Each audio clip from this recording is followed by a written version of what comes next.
Hi there, welcome back to the YouTube channel. I'm back again with yet another Commander deck tech featuring one of the commanders from March of the Machine Aftermath. Please make sure you hit the subscribe button, hit the like button, hit the bell notification, and if you're going to hit the dislike button, leave me a comment, tell me why you didn't like this video, and if you liked the video, leave me a comment, tell me why you liked it as well.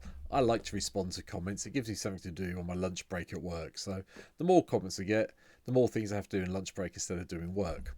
Anyway, today's video, going back to Simic today, you all know where we are here because you've already read the title of the video. So we're talking about Jolrael, Voice of Zhalfir, 2 blue and green for a 3/3 human druid. Okay. And at the beginning of combat, on your turn, up to one target land you control becomes an XX, green and blue bird creature with flying.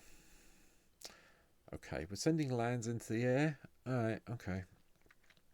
And it gets haste. Yeah, okay. Where X is the number of land cards. Ooh. Where X is the number of cards in your hand. Sorry, I had to pause the video and sneeze there. It's still a land. And then whenever a land creature you control deals combat damage to a player, draw a card. Right, so we need lots of lands. We need to draw, and we need some way of drawing cards to make them worthwhile attacking with. But when we get to hit with them, we draw cards, makes our hand even bigger. Okay then, yeah, but it's Simic, so you know it's Simic, so it's fairly straightforward, really. Anyway, land base, blue and green lands all the way through. Fabled passages here, flooded grove, dream root cascade, anything that's useful. We've also got, I'm going to point out a few of them, obviously.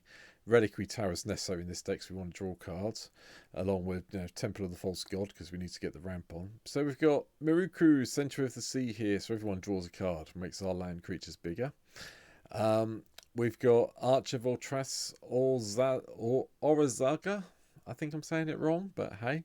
When you get City's Blessing, you get to pay 5 and draw a card. Bonder's Enclave, draw a card if you've got a creature with power 4 or more. Yeah, so we've got ways of us drawing cards. That's nice. Mana ramp wise in artifact form, Mox Tantalite, Soul Talisman, Soul Ring, Arcane Signet, and Talisman of Curiosity. That's all I went with. I don't think you need that much. We've got a lot of land ramp in here. And we've got ways of making sure we do ramp quickly, even though we're only playing 37 lands. So, Wizard class gives us no maximum hand size. So it backs up our Reliquary Tower. And, whenever we draw a card, put a +1/+1 counter on a creature we control. So, protect some of our few creatures. We've only got 21. Search for Azcanta will hopefully turn into our 38th land as soon as possible. Druid class, get a landfall trigger. Yay, we like landfall. There might be a little bit of landfall in the deck. This one gives us a life when we drop a land, and then when we get to level 2, we can play additional lands on each of our turn. Level 3, we're never going to bother with, I'm going to be honest with you. They might as well just stop Druid class when they did Druid class in Forgotten Realms. Landfall and an additional land. The third one's useless. Farseek goes and fetches us a non-forest. Now, obviously, we've got a lot of forest in the deck, but we have got jewels in the deck that do say they are forests, like, Rhinewood Falls is the Snowland version. There's the other one. I can't find the other one. Just went past. There it is. Tangled Inlet. There you go. Islet. That's forest as well. But it's also an island, so we can go and fetch that. So, fixes your mana quite happily. Kalahani Heart Expedition. Landfall trigger. If we get some counters on here, we go and sack it and get 2 more lands. Lanoir Loam Speakers, the first of the creatures we got in here that's going to make our lands into creatures, so we can take, benefit of the land creatures to draw cards. Yeah, so, not sure. It's not bad. We'll see how it goes, but I decided to put it in. Plus it taps for land, taps for mana, so, that helps. Lotus Cobra, drop a land, get an extra mana, thank you. Nature's Law, Rampant Growth, 3 visits, Sylvan Scrying, all do the same thing, they go and get lands. And Sylvan Advocate, this seems like a bit of a no-brainer in here. We want to turn our lands into creatures, therefore this is a really nice way of doing it, once we get 6 or more lands in play. Pumping itself to what, 4/5, and pumping all the lands by +2/+2 does make things interesting when we get that far. To help us get that far, obviously, apart from the cards I've mentioned, we've got Coiling Oracle, Growth Spiral is also in here, and Zimone, Quandrix Prodigy.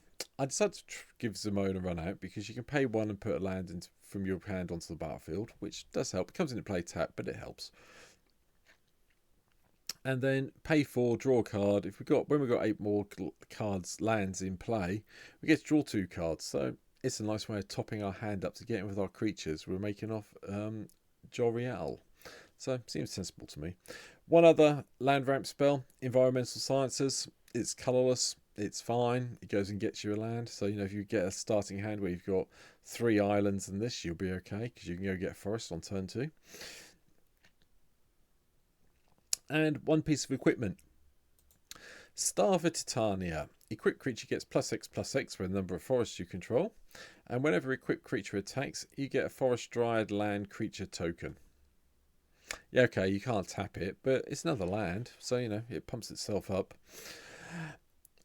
3 drops, retreat to Coral Helm. So when we drop the lands, we get to tap creatures that can get away or scry if we need to.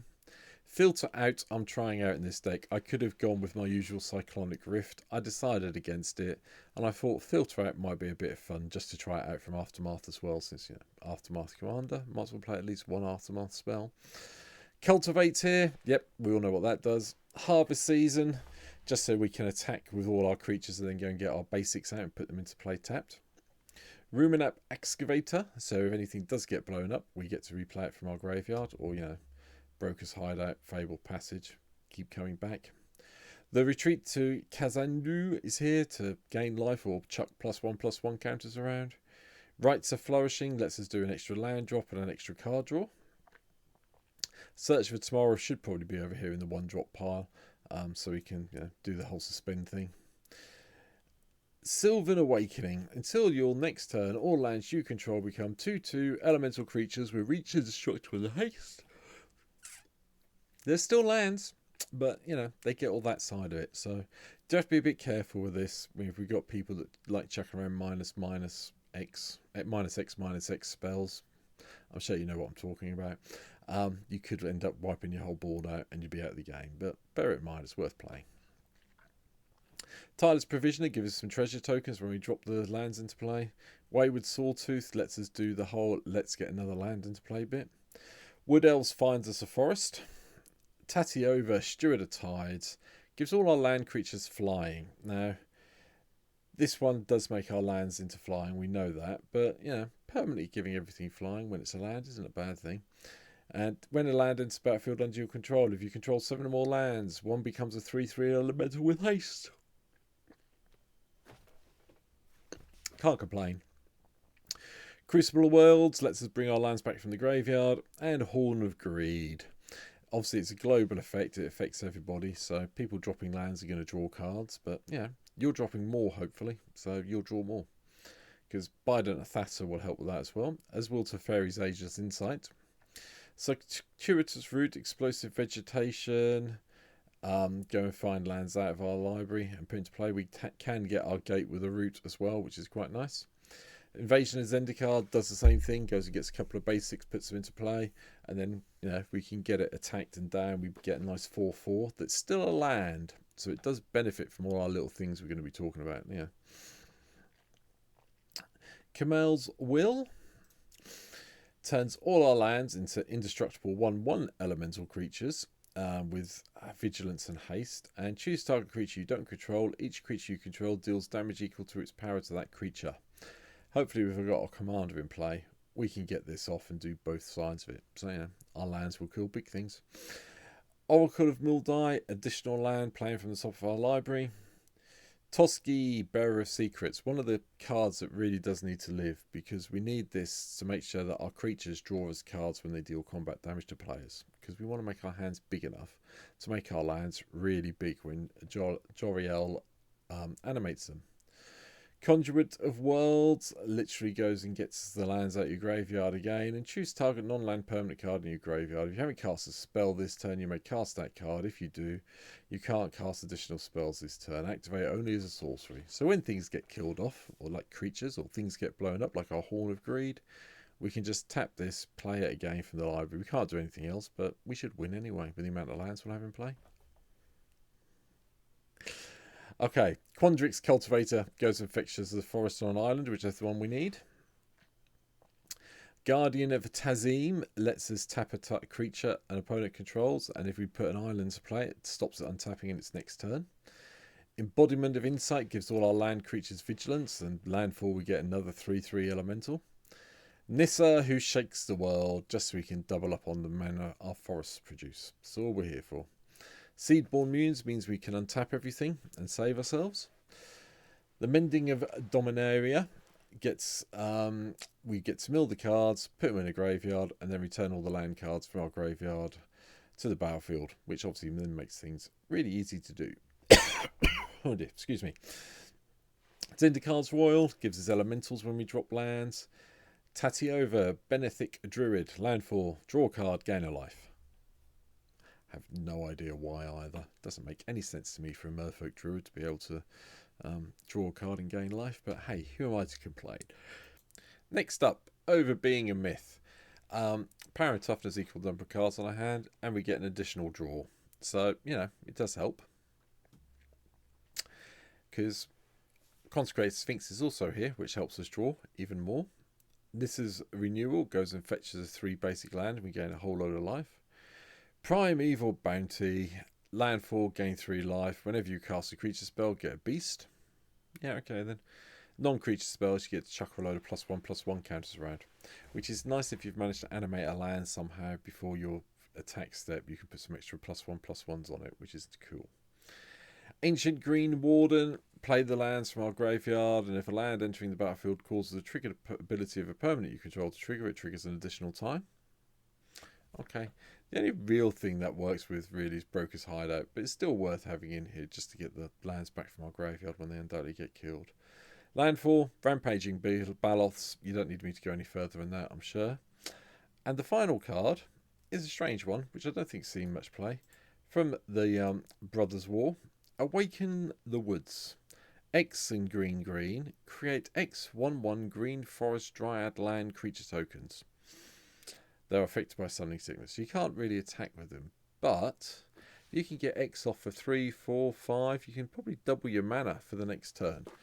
And it makes it a lot easier to play the game out and get those lands because, you know, doink. Okay. Interesting. But that's it. That's my take on Jolrael, the voice of Zhalfir. Hope you enjoyed the video. Please make sure you leave me a comment. Let me know what you think. Let me know what I've missed. And if you really hate the video, please tell me why so I can make things better going forward. I'll be playing the deck on Twitch later on, so come and see me on Twitch. You can see me play the deck out. But that's it for now. Thank you for watching this, 13.5 minute video. Hopefully I'll see you on Twitch soon. If not, you'll be leaving me a comment I'll be responding to. And you'll be back tomorrow to watch my next video. So take care. Thank you very much. See you soon. Bye.